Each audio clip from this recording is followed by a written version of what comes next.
పార్లమెంట్లో మహిళా reservation bill కంటే ముందు ఉన్నటువంటి రాజకీయ వాతావరణం వేరు.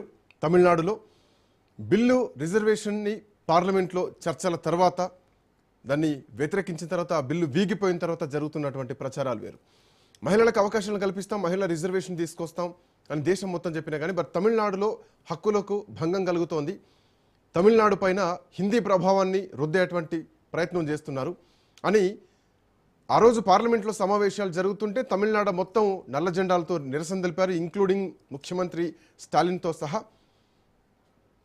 ఏదైతే రైల్వే స్టేషన్లలో లేదంటే కేంద్ర ప్రభుత్వ సంస్థల్లో ఉన్నటువంటి హిందీ అక్షరాలపైన నల్ల సిరాన్ రాశారు. సో ఇప్పుడు ఎన్నికల వాతావరణం మొత్తం తమిళ అస్తిత్వం లాంటి వాతావరణంగా మారిపోయింది. దీంట్లో ఏఐడిఎంకేకి ఇప్పుడు పెద్దగా ఈ అంశం మీద మాట్లాడడానికి లేదు, ఎందుకంటే తమిళనాడులో తమిళ సెంటిమెంట్ ఎక్కువగా ఉంటుంది, సో అరవ సెంటిమెంట్ ఎక్కువగా ఉంటుంది. సో పోటీ ఎట్లా ఉండబోతోంది మాట్లాడదాం. మనతో పాటు ప్రముఖ విశ్లేషకులు సాదిక్ గారు మనతో పాటు ఉన్నారు. Sadiq sir, good afternoon. Good afternoon అండి. సో అంటే పశ్చిమ బెంగాల్ వర్సెస్ ఢిల్లీ చూసినాం. సో ఇప్పుడు మొన్నటి వరకు కూడా ఏఐడిఎంకే వర్సెస్ డిఎంకే చూసినాం. ఇప్పుడు డిఎంకే వర్సెస్ ఢిల్లీ ఎపిసోడ్ ఏమైనా స్టార్ట్ అయిందా? ఈ రిజర్వేషన్ల బిల్లు ప్రతులను ముఖ్యమంత్రి స్టాలిన్ తగలబెట్టిన తర్వాత చాలా ఈక్వేషన్స్ మారిపోతున్నాయి తమిళనాడులో. సో ఒక సెంటిమెంట్ లైన్లో పోతుందా? తమిళనాడు పాలిటిక్స్ని ఎట్లా చూడాలా ఎలక్షన్ ప్రచారాన్ని? ఖచ్చితంగా, ఎందుకంటే తమిళనాడు ఎప్పుడు కూడా ఒక సెంటిమెంటల్ రాష్ట్రం. ఆ తర్వాత మనకి తెలంగాణ రాష్ట్రం సెంటిమెంట్స్ చూస్తుంది.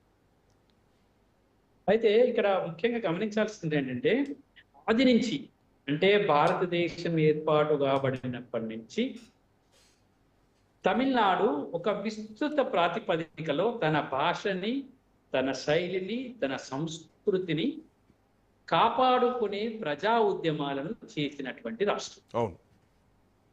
తన భాష పట్ల, తన శైలి పట్ల, తన సంస్కృతి పట్ల తనకు ఉన్నటువంటి విషయాలను స్పష్టంగా జాతీయ సమగ్రతను కాపాడుకుంటూనే ఉద్యమాలు చేసినటువంటి రాష్ట్రం. కేంద్ర ప్రభుత్వపు నిరంకుశాన్ని వ్యతిరేకించే రాష్ట్రాల్లో మొట్టమొదటిగా ఉండే రాష్ట్రం తమిళనాడు. దాంట్లో సందేహం లేదు, నో డౌట్ అబౌట్ ఇట్. అది నీట్ విషయం కానివ్వండి, అంటే నీట్ జాతీయ స్థాయిలో ఏర్పాటు చేసే నీట్ పరీక్ష విషయంలో కానివ్వండి, అంటే ఎంబీబీఎస్ గ్రాడ్యుయేట్స్ పెట్టే పరీక్ష కానివ్వండి, అది తమ హిందీ భాషకు సంబంధించినటువంటి ఉద్యమం కానివ్వండి, ద్రవిడ భాషకు ద్రవిడుల యొక్క చైతన్యానికి సంబంధించినటువంటి విషయం కానివ్వండి, వీటన్నిటికీ కేంద్ర ప్రభుత్వానికి రాష్ట్రాల మధ్య సంబంధాల గురించి ఫెడరల్ స్ఫూర్తిని గట్టిగా నింపుకున్న రాష్ట్రం తమిళనాడు. తర్వాత రాజకీయాలతో ముందు తమిళనాడులో ఉన్నటువంటి నేపథ్యం ఇది, తర్వాత రాజకీయాలు. ఆ నేపథ్యాన్ని ఎత్తుకొని తలకెత్తుకున్నవాడు ఇప్పుడు స్టాలిన్. తమిళనాడులో ఉన్నటువంటి ఆ సెంటిమెంట్ ని ఆ రాష్ట్రంలో ఈరోజు గట్టిగా తలకెత్తుకున్నవాడు స్టాలిన్. మీరు గనక డిలిమిటేషన్ చేస్తే బిడ్డ అని మొట్టమొదటిసారిగా గట్టిగా హెచ్చరించినటువంటి రాష్ట్రం. ఈవెన్ డిలిమిటేషన్ కు వ్యతిరేకంగా సౌత్ ఇండియా రాష్ట్రాలన్నింటికీ కూడా ఒక కెప్టెన్సీగా వ్యవహరించింది కూడా స్టాలినే. సో ఆయనే కదా ఒక సమావేశం పెట్టి అందరు ముఖ్యమంత్రులు కూడా ఆహ్వానించి, సో దక్షిణ భారతదేశానికి అన్యాయం జరుగుతుందని చెప్పేసి ఒక కెప్టెన్సీ బాధ్యతలు తీసుకున్నారు. కాబట్టి సో ఇప్పుడు కేంద్రం వర్సెస్ తమిళనాడు లాంటి ఎపిసోడ్లో డిఎంకే వైపే ఈ టైంలో కొంత ఎడ్జ్ ఉండేటువంటి అవకాశం ఉందా? ఖచ్చితంగా. మనం ఎంత కాదన్నా, మనం ఏమీ కాదన్నా, ఎంత లేదన్నా, మహిళలు అని ఎంత మాట్లాడుకున్నా మహిళలు కాదు, రాజ్యాంగం ముఖ్యం, మహిళలు ముఖ్యమే.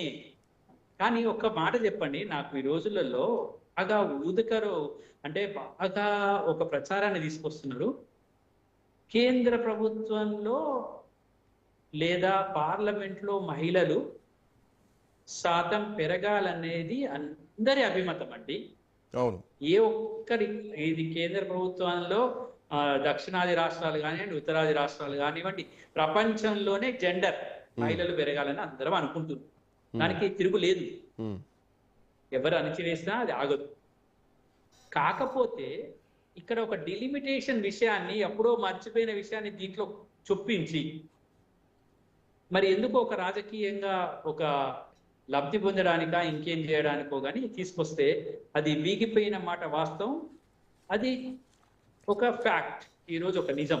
ఈవెన్ సార్ తమిళనాడులో ఎలక్షన్ క్యాంపెయినింగ్ మొత్తం కూడా మారిపోయింది. నిన్నటి నుంచి కంప్లీట్ చేంజ్ ఓవర్స్ వచ్చేసినాయి. ఇప్పుడు ఇక్కడ ప్రాంతీయం వర్సెస్ జాతీయం లాంటి వాతావరణం, ప్రాంతీయ భాష వర్సెస్ హిందీ భాష లాంటి వాతావరణం, సో ఇట్లాంటి ఈక్వేషన్స్ చాలా వస్తున్నాయి.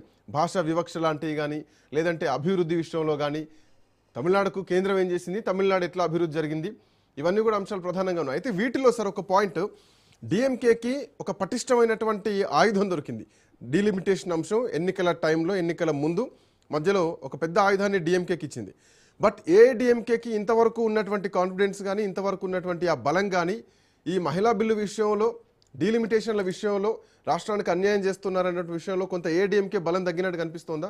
వాళ్ళు ఈ అంశాలను పెద్దగా ఎక్స్పోజ్ చేయట్లేదు తమిళనాడులో.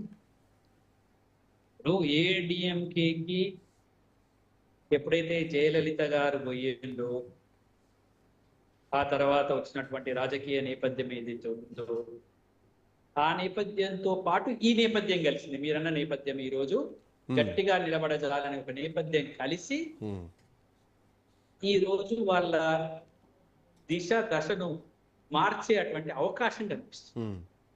స్టాలిన్ రేపు ఒక మంచి మెజారిటీతో గెలిచే అవకాశం కనిపిస్తుంది. ఎందుకంటే ఈ నేపథ్యాలన్నీ వాళ్ళకి కలిసి వచ్చింది. కావాలని మరి తొందరపడి మరి కేంద్ర ప్రభుత్వం తొందరపడి బిల్లు పెట్టిందా, తొందరపడక పెట్టిందా, కావాలని పెట్టిందా, కాకూడదని పెట్టిందా, దట్ ఈస్ డిఫరెంట్ ఫ్యాక్ట్స్. కానీ ఇక్కడ ఖచ్చితంగా స్టాలిన్కి అనుకూల పవనాలను తీసుకొచ్చి పెట్టి దాంట్లో డౌటే లేదు. కాబట్టి మీరు అన్నట్టు రాజకీయాలు మారినాయి. వాళ్ళు ఒకటి అనుకున్నారు, ఇంకొకటి తిరిగి వచ్చే అవకాశం. అంటే నాకు ఒక విషయం, మనం అందరం ఒక మాట మాట్లాడుకుందామండి. ఒక మాట, రాష్ట్రాలలో ఈ ఎన్నికలు జరుగుతున్నప్పుడు ఇప్పుడే ఎందుకు ఈ విషయం తీసుకురావచ్చు? ఇది ఒక ప్రశ్న, అందరం మనం మాట్లాడుకుందాం, చర్చిద్దాం. ఇప్పుడే మరి రాష్ట్రాల ఎన్నికలు అయిపోయినాక తీసుకురావచ్చు కదా. అంటే దాని ప్రభావం మాకు కూడా ఉంటుంది, మాకు కూడా లబ్ధి జరుగుతుంది అనుకున్నారా? అంటే బిల్లు పాస్ అయితే లబ్ధి జరుగుతుంది అనుకోవచ్చేమో, కానీ ఇక్కడ మెయిన్ ప్రధాన